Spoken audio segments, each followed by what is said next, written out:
നമസ്കാരം, ഞാൻ doctor Monica. പുതിയൊരു വീഡിയോയിലേക്ക് എല്ലാവർക്കും സ്വാഗതം. ഇന്നത്തെ വിഷയം എന്ന് പറയുന്നത് ഉയർന്ന രക്തസമ്മർദ്ദം മൂലമുണ്ടാവുന്ന ഹൃദയ സംബന്ധമായിട്ടുള്ള പ്രശ്നങ്ങൾ, ഞരമ്പുകൾക്ക് ബലക്കുറവ് സംഭവിക്കുക, രക്തയോട്ടം കുറവായിട്ട് വരികയും ഇതുമൂലമുണ്ടാകുന്ന വേദന, നീർക്കെട്ട് മുതലായിട്ടുള്ള പ്രശ്നങ്ങളിലൂടെ കടന്നു പോകുന്നവർക്ക് തീർച്ചയായിട്ടും ഈ ഒരു വീഡിയോ വളരെ ഉപകാരപ്രദമാവുന്നതാണ്. ആയുർവേദത്തിൽ നമുക്ക് ഏറ്റവും ഗുണകരമായിട്ട് ഉപയോഗിക്കാൻ പറ്റുന്ന ഒരു ആയുർവേദ ഔഷധവും കൂടാതെ 3 പ്രധാന ഭക്ഷണങ്ങളുമാണ് ഇന്നത്തെ വീഡിയോയിൽ ഉൾപ്പെടുത്തിയിട്ടുള്ളത്. ഇതിന്റെ കൂട്ടുകൾ ഏത് രീതികളിലാണ് നമ്മൾ ദിവസേന കഴിക്കേണ്ടത് എന്നുള്ളതാണ് വളരെ ഉപകാരപ്രദമാകുന്ന വീഡിയോ തന്നെയായിരിക്കും. അതിനാൽ തന്നെ വീഡിയോ ലാസ്റ്റ് വരെയും കാണാം. ഒരുപാട് ആൾക്കാരിലേക്ക് ഈ ഒരു ഇൻഫർമേഷൻ ഷെയർ ചെയ്യുക. നമുക്ക് നേരെ വീഡിയോയിലേക്ക് കിടക്കാം. രക്തക്കുഴലുകളിൽ അമിതമായിട്ട് കൊഴുപ്പ് അടിഞ്ഞുകൂടുകയും രക്തയോട്ടം ശരിയായ രീതിയിൽ നടക്കാതിരിക്കുകയും ഇത് ക്രമാതീതമായിട്ട് നമ്മൾ ശ്രദ്ധിക്കാതെ പോയിട്ടുണ്ടെങ്കിൽ ഹൈ BP കടക്കുകയും ഹൃദയ സംബന്ധമായിട്ടുള്ള പ്രശ്നങ്ങൾ വരാം.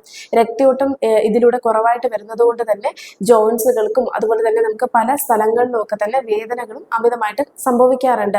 ഈ കാരണങ്ങളിലൂടെ ഞരമ്പുകളുടെ ബലക്ഷയം ഉണ്ടാവാറുണ്ട്. അതുപോലെ തന്നെ ഓർമ്മക്കുറവ് തുടങ്ങിയിട്ടുള്ള ഒരുപാട് പ്രശ്നങ്ങൾ അലട്ടുന്നതാണ്. എന്നാൽ ഇതിന്റെ ഒരു തുടക്കത്തിലുള്ള ലക്ഷണം എന്ന് പറയുന്നത് നമുക്ക് പറയാൻ കഴിയുന്നില്ല. ഇത് സൈലന്റ് കില്ലർ ആയിട്ടുള്ള രീതിയിലാണ് നമ്മളെ അഫക്റ്റ് ചെയ്യുന്നത്. അതിനാൽ തന്നെ ഉയർന്ന രക്തസമ്മർദ്ദം ഉള്ളവരിൽ ചില ലക്ഷണങ്ങൾ പ്രധാനമായിട്ടും പറയാം. കണ്ണുകളിലെ ഞരമ്പുകളെ മോശകരമായി ബാധിക്കുകയും ഞരമ്പുകൾ ചിലർക്ക് ഉയർന്ന രക്തസമ്മർദ്ദം ഉള്ളപ്പോൾ പൊട്ടാനുള്ള സാധ്യതകളും ഉണ്ടാവാം.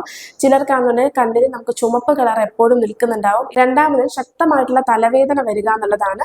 മൂന്നാമതായിട്ട് വരുന്നത് ചിലർക്ക് മൂക്കിൽ നിന്നും വരെ ബ്ലഡ് വരുന്ന ലക്ഷണങ്ങൾ ഉണ്ടാവാം. ഇങ്ങനെയുള്ള പ്രധാന ചില ലക്ഷണങ്ങളിലൂടെ മാത്രമാണ് നമുക്ക് ഉയർന്ന രക്തസമ്മർദ്ദത്തിന് തിരിച്ചറിയാൻ കഴിയുന്നുള്ളൂ. ഇങ്ങനെയുള്ള ഉയർന്ന രക്തസമ്മർദ്ദം നമുക്ക് പലവിധ ആരോഗ്യ പ്രശ്നങ്ങൾ ഉണ്ടാക്കുന്നതിനാൽ ഇത് കൂടുതലായിട്ടും ഭക്ഷണ പദാർത്ഥങ്ങളിലൂടെ മാത്രമാണെന്ന് വിചാരിക്കരുത്. നമ്മുടെ ഭക്ഷണത്തിൽ ഉപ്പ് കൂടുതലുള്ളതുകൊണ്ട് മാത്രമായിരിക്കില്ല. ഇപ്പോഴത്തെ കാലഘട്ടത്തിൽ പ്രധാനമായിട്ടും സ്ട്രെസ് കൂടുതലായിട്ട് വരിക, ഫിനാൻഷ്യൽ പ്രോബ്ലംസ് വരിക, ഇങ്ങനെയുള്ള കാര്യങ്ങൾ മൂലം അമിതമായിട്ട് രക്തസമ്മർദ്ദം ഉയരാനുള്ള സാധ്യതകളുണ്ട്. ഇവ കുറയ്ക്കാനും സ്ട്രെസ് കുറയ്ക്കാനും പ്രത്യേകമായിട്ട് ശ്രദ്ധിക്കേണ്ടതാണ്. ഇനി നമുക്ക് ഈ ഒരു രക്തസമ്മർദ്ദം ഉയർന്നത് എങ്ങനെ നമുക്ക് കുറച്ചു കൊണ്ടുവരാം എന്നുള്ളതാണ് നമുക്ക് നോക്കേണ്ടത്. ഇതിൽ ഏറ്റവും ആദ്യം എന്ന് പറയുന്നത് ജഡാമാൻസി അഥവാ മലയാളത്തിൽ ജഡാമാൻചി എന്നാണ് പറയുന്നത്. ഒരുപാട് ഔഷധ ഗുണങ്ങളുള്ളതാണ്. പ്രധാനമായിട്ടും രക്തം ശുദ്ധീകരിക്കാൻ വേണ്ടി ഏറെ ഗുണകരമാവുകയും അതുപോലെ രക്തത്തിലുള്ള കൊഴുപ്പ് അലിയിച്ച് കളയാൻ വേണ്ടിയിട്ടും ശരിയായ രീതിയിൽ രക്തയോട്ടം നടക്കാൻ വേണ്ടിയും ഒക്കെ തന്നെ ഗുണകരമാവുകയും ഞരമ്പുകളുടെ ആരോഗ്യം മെച്ചപ്പെടാൻ വേണ്ടിയിട്ടും തലച്ചോറിന്റെ പ്രവർത്തനങ്ങൾ ശരിയായ രീതിയിൽ നടക്കാനും ഒക്കെ തന്നെ ഏറെ ഗുണകരമാകുന്നതാണ്. ജഡാമാൻസി നമ്മൾ അങ്ങാടിക്കടകളിൽ കൂടുതലായിട്ടും ലഭിക്കുന്നതാണ്. ഇത് നമ്മളൊരു മിക്സിയിലിട്ട് ചെറിയ കഷ്ണങ്ങളാക്കി മിക്സിയിലിട്ട് പൊടിച്ചെടുത്താണ് ഉപയോഗിക്കേണ്ടത്.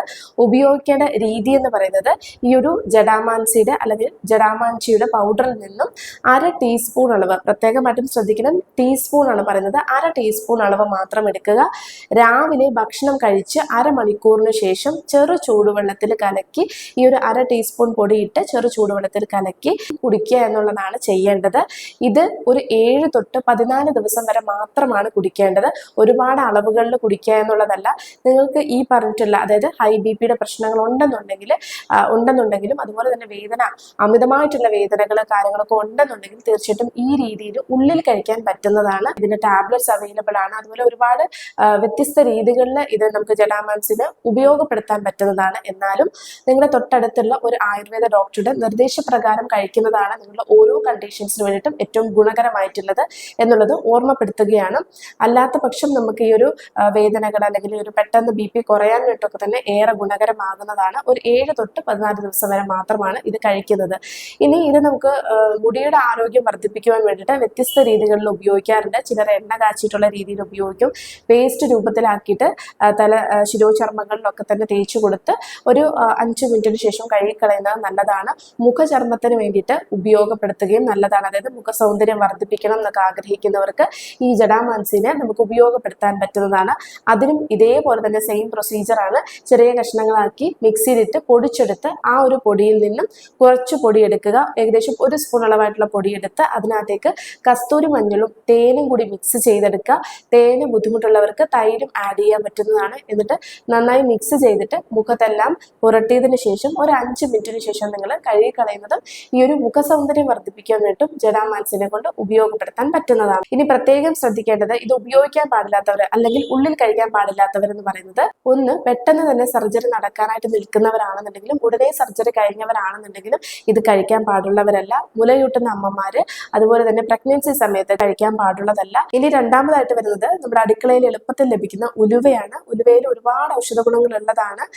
ഒരുപാട് കാര്യങ്ങൾക്ക് വേണ്ടി, പ്രത്യേകിച്ച് വേദന സംബന്ധമായിട്ടുള്ള പ്രശ്നങ്ങൾ ഇല്ലാതാക്കാൻ വേണ്ടി സഹായിക്കുന്നതാണ്. അതുപോലെ തന്നെ ഹൈ BP ഉള്ളവർക്കും പ്രമേഹ രോഗികളാണെന്നുണ്ടെങ്കിലും കൊളസ്ട്രോൾ ലെവൽ അമിതമായിട്ടുള്ളവർക്കും ഒക്കെ തന്നെ സേഫ് ആയിട്ട് തന്നെ ഉപയോഗിക്കാൻ പറ്റുന്നതാണ്. എന്നാൽ ഇതിന്റെ ഉപയോഗ രീതി എന്ന് പറയുന്നത് വ്യത്യസ്ത രീതികളിലാണ്. ഒന്ന് തലേദിവസം നമ്മൾ ഉപയോഗിക്കേണ്ട രീതിയും മറ്റൊന്നെന്ന് പറയുന്നത് കഞ്ഞിയായിട്ട് കുടിക്കേണ്ട രീതിയുമാണ്. ഇങ്ങനെ കഴിക്കുന്നതിലൂടെ നിങ്ങൾക്ക് എല്ല് തേയ്മാനത്തിന്റെ പ്രശ്നങ്ങൾ, അതുപോലെ ബലക്കുറവ് ഉണ്ടാവുക ശരീരത്തിൽ, ഇവയൊക്കെ തന്നെ മാറ്റം വരാൻ വേണ്ടും വേദന, നീർക്കെട്ട് മുതലായിട്ടുള്ള പ്രശ്നങ്ങൾ കുറയ്ക്കാനും സഹായിക്കുന്നതാണ്. ഇതിന്റെ രീതികൾ എന്ന് പറയുന്നത് ഒന്ന്, തലേ ദിവസം രാത്രിയിൽ 1 ടീസ്പൂൺ അളവായിട്ടുള്ള ഉലുവ 1 ഗ്ലാസ് വെള്ളത്തിൽ കുതിർത്ത് വെച്ച് അതൊന്ന് ആദ്യം കഴുകിയതിനു ശേഷം വേണം കുതിർത്ത് വെക്കാൻ വേണ്ടി. പിറ്റേ ദിവസം രാവിലെ എണീറ്റ് വെറും വയറ്റിൽ ഈ ഒരു വെള്ളം കുടിക്കുകയും അതിനടിയിലുള്ള കുതിർന്നിട്ടുള്ള ഉലുവ ചവച്ചരച്ച് കഴിക്കേണ്ടതും ചെയ്യേണ്ട ഒരു രീതിയാണ്. ഇത് വളരെ എഫക്റ്റീവായിട്ട് തന്നെ നമുക്ക് വേദനകൾ കുറയ്ക്കാനും ഉദരസംബന്ധമായിട്ടുള്ള പ്രശ്നങ്ങൾക്കും ഒക്കെ തന്നെ വളരെ സേഫായിട്ട് ഉപയോഗിക്കാൻ പറ്റും. എന്നാൽ ഉലുവ സ്ഥിരമായിട്ടുള്ള രീതിയിൽ ഒരിക്കലും കഴിക്കേണ്ടതില്ല. അതിനാൽ തന്നെ ഇത് ആഴ്ചയിൽ 2 തവണ മാത്രമാണ് ചെയ്യേണ്ടത്. മറ്റൊരു രീതി എന്ന് പറയുന്നത് ഉലുവ കഞ്ഞിയായിട്ടുള്ള രീതിയിൽ കുടിക്കുക എന്നുള്ളതാണ്. ഈ കഞ്ഞി കുടിക്കുന്ന സമയത്ത് 3, 7, 14, 21 ഈ ഒരു ദിവസങ്ങളുടെ അടിസ്ഥാനത്തിൽ മാത്രമാണ് നിങ്ങൾ കഞ്ഞി കുടിക്കേണ്ടത്. അതായത് 3 ദിവസം അടുപ്പിച്ച് കുടിക്കുക, അല്ലെങ്കിൽ 7 ദിവസം അടുപ്പിച്ച് കുടിക്കുക, ഇല്ലെന്നുണ്ടെങ്കിൽ 14 ദിവസം അല്ലെങ്കിൽ 21 ദിവസം അടുപ്പിച്ച് കുടിക്കുക എന്നുള്ളതാണ് പറയുന്നത്. അപ്പൊ ഇതിനു വേണ്ടിയിട്ട്, ഈ ഒരു കഞ്ഞി ഉണ്ടാക്കാൻ വേണ്ടിയിട്ട് ഉലുവ എടുക്കേണ്ട അളവെന്ന് പറയുന്നത് ഏകദേശം 3 ടേബിൾ സ്പൂൺ അളവായിട്ടുള്ള ഉലുവ എടുക്കുക. അതുപോലെ തന്നെ പച്ചരി എന്ന് പറയുന്നത് 2 പിടി അളവായിട്ടുള്ള പച്ചരി എടുക്കാവുന്നതാണ്. ഇവ രണ്ടും കൂടിയിട്ട് കഞ്ഞി തിളപ്പിക്കുക. ഈ ഒരു കഞ്ഞി ഉണ്ടാക്കുന്ന സമയത്ത്, കഞ്ഞി ഉണ്ടായി കഴിയുന്ന സമയത്തേക്ക് കുറച്ച് തുളസി ഇലയും അതുപോലെ തന്നെ അതിനകത്തേക്ക് നമുക്ക് ജീരകം പൊടിച്ചതും കൂടിയിട്ട് ചേർത്തിട്ട് കുറച്ച് ഇന്ദുപ്പും കൂടി ചേർത്ത് കഴിക്കുന്നത് ഏറെ ഗുണകരമാണ്. കാരണം നമ്മുടെ ഹൈ BP പ്രശ്നങ്ങൾ ഉള്ളവർക്കും അതുപോലെ തന്നെ നമുക്ക് വേദനകൾ, നീർക്കെട്ടുകൾ ഒക്കെ തന്നെ മാറാൻ വേണ്ടിയിട്ടും ഈ ഒരു തുളസി ഇല സഹായകരമാവുകയും അതുപോലെ തന്നെ എന്തെങ്കിലും തരത്തിലുള്ള ഇൻഫെക്ഷൻ കണ്ടീഷൻസ് ഉണ്ടെങ്കിൽ ഇവ അകറ്റാൻ വേണ്ടിയിട്ടും സഹായിക്കുന്നതാണ്. ജീരകമാണെന്നുണ്ടെങ്കിലും നമ്മുടെ ഉദര സംബന്ധമായിട്ടുള്ള പ്രശ്നങ്ങൾ ഇല്ലാതിരിക്കാൻ, ഗ്യാസ്, അസിഡിറ്റി പോലെയുള്ള കണ്ടീഷൻസ് വരാതിരിക്കാൻ വേണ്ടിയിട്ടും ഗുണകരമാകും. ഇനി മൂന്നാമത് വരുന്നത് ബീട്രൂട്ട് ആണ്. ബീട്രൂട്ട് എന്ന് പറയുന്നത്, ബീട്രൂട്ടിൽ നാച്ചുറൽ ആയിട്ട് തന്നെ നൈട്രേറ്റ് കണ്ടന്റ് ഉണ്ട്. ഇത് നമ്മുടെ ഉയർന്ന രക്തസമ്മർദ്ദം കുറയ്ക്കാനും അതുപോലെ രക്തയോട്ടം ശരിയായ രീതിയിൽ നടത്താനും ഞരമ്പുകൾക്ക് ആരോഗ്യം വർദ്ധിപ്പിക്കുവാനും ഒക്കെ തന്നെ സഹായകരമാകുന്നതാണ്. നിത്യവും നമ്മൾ ബീട്രൂട്ട് കഴിക്കുക എന്നുള്ളതല്ല, ആഴ്ചയിൽ 2 or 3 തവണയൊക്കെ തന്നെ നമ്മുടെ ഭക്ഷണത്തിൽ ഉൾപ്പെടുത്തുന്നത് നമുക്ക് നാച്ചുറൽ ആയിട്ട് തന്നെ BP കുറയ്ക്കാൻ വേണ്ടി സഹായിക്കുന്നതാണ്. ഇത് ഭക്ഷണമായിട്ടുള്ള രീതിയിൽ വ്യത്യസ്ത രീതികളിൽ ഉപയോഗിക്കാം. ഒന്ന്, ജ്യൂസ് ആയിട്ടുള്ള രീതിയിൽ കുടിക്കുന്നത് ഏറെ ഗുണകരമാണ്. എന്നാൽ ഈ ഒരു ജ്യൂസ് അടിക്കുന്ന സമയത്ത് മറ്റ് ഷുഗറോ കാര്യങ്ങളോ ഒന്നും ചേർക്കാത്ത രീതിയിൽ, അതിന്റെ ഫൈബർ കണ്ടന്റ് നഷ്ടപ്പെടാത്ത രീതിയിൽ വേണം നമ്മൾ ജ്യൂസ് കുടിക്കാൻ വേണ്ടി. മറ്റൊരു രീതി എന്ന് പറയുന്നത്, നമ്മൾ സാധാരണ ഉപ്പേരി വെക്കുന്ന പോലെ അല്ലെങ്കിൽ തോരൻ വെക്കുന്നത് പോലെ ഭക്ഷണത്തിൽ ഉൾപ്പെടുത്താൻ പറ്റും. മറ്റൊരു രീതി എന്ന് പറയുന്നത്, നമ്മുടെ സാലഡ്സുകളിൽ പച്ചയായിട്ടുള്ള രീതിയിൽ ചെറിയ കഷ്ണങ്ങളാക്കി അരിഞ്ഞ് ബാക്കി വെജിറ്റബിൾസിന്റെ കൂട്ടത്തിൽ നമ്മൾ ഉച്ച ഭക്ഷണത്തിന്റെ സമയത്ത് കഴിക്കുന്നതും നമ്മുടെ ഈ പറഞ്ഞിട്ടുള്ള എല്ലാ ഗുണങ്ങൾ, ബീട്രൂട്ടിൻ്റെതായിട്ടുള്ള എല്ലാ ഗുണങ്ങൾ നമ്മുടെ ശരീരത്തിൽ ലഭിക്കാൻ സഹായിക്കും. ആയിട്ട് തന്നെ നൈട്രേറ്റ് അടങ്ങിയിട്ടുള്ളത് തണ്ണിമത്തന്, അനാറ്, അതുപോലെ ചീര മുതലായിട്ടുള്ള ഭക്ഷണ പദാർത്ഥങ്ങളിലും ഇതുപോലെ തന്നെ കണ്ടന്റുകൾ അടങ്ങിയിട്ടുണ്ട്. എന്നാൽ എല്ലാത്തിനേലും ഉയർന്ന അളവിൽ ബീട്രൂട്ടിലാണെന്ന് മാത്രമാണ്. അവസാനമായിട്ട് വരുന്നത്, നമ്മൾ നിത്യവും നമ്മുടെ ഭക്ഷണത്തിൽ ഉൾപ്പെടുത്തുന്ന ഒരു പ്രധാന ഇൻഗ്രീഡിയന്റ് ആണ് വെളുത്തുള്ളി എന്ന് പറയുന്നത്. വെളുത്തുള്ളി പ്രയോഗം എന്ന് പറയുന്നത് BP കുറയ്ക്കാൻ, കൊളസ്ട്രോൾ ലെവൽ മെയിൻറ്റെയിൻ ആവാൻ വേണ്ടിയിട്ട്, ഹൃദയ സംബന്ധമായിട്ടുള്ള പ്രശ്നങ്ങൾ, ഞരമ്പുകൾക്ക് ബലക്കുറവ്, എല്ലാത്തിനും തന്നെ നമുക്ക് ഒരുപോലെ ഉപയോഗിക്കാൻ പറ്റുന്നതാണ്. എന്നാൽ ഉപയോഗ രീതിയും ശ്രദ്ധിക്കേണ്ടത് അത്യാവശ്യമാണ്. ഒരു ദിവസം 1 അല്ലെങ്കിൽ 2 വെളുത്തുള്ളിയിൽ കൂടുതലായിട്ടുള്ള രീതിയിൽ നമ്മൾ കഴിക്കരുത്.